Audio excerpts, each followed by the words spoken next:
ঝড়ে এবং বিভিন্ন কারণ আছে, ইলেকট্রিক শক আছে, রেলের আপনার হাউস কোলাপস আছে, আর আপনার লাইটনিং আছে, সব মিলিয়ে 7 জন মারা গেছে। আমরা সরকারের পক্ষ থেকে এই 7টি পরিবারকে আবারও বলি, ক্ষতিপূরণ দিয়ে মৃত্যুর কোনো ক্ষতিপূরণ হয় না, সবাই জানে।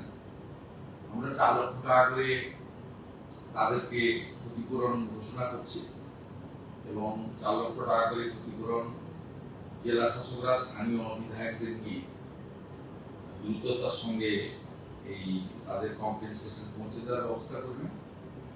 আর যারা আহত হয়েছেন তাদেরকেও আমরা কম্পেনসেশন দেবো, কিন্তু সেটা এখনই না বলে ওদের যাতে চিকিৎসাটা সরকারিভাবে আমরা দ্রুততার সঙ্গে করতে পারি সেটাও আমরা নির্দেশ দিয়েছি।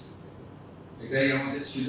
এবং দেখছিলাম অনেকেই বলছিলেন কলকাতায় এই বড় বড় গাছগুলো, অনেক পরিবেশবিদরা তারা বলছিলেন এই গাছগুলো কিভাবে রক্ষণাবেক্ষণ করা যায়। আমরা সিএসকে বলেছি, ফরেস্ট এনভায়রনমেন্ট এবং এএমসি কে নিয়ে কথাবার্তা বলে এই ধরনের ন্যাচারাল ক্যালামিটি তো শুরু হলো, এটা চলবে মানে বিভিন্ন সময়, কিভাবে এটাকে একটা প্রোটেকশন নেওয়া যায় সেজন্য তারা দেখবেন।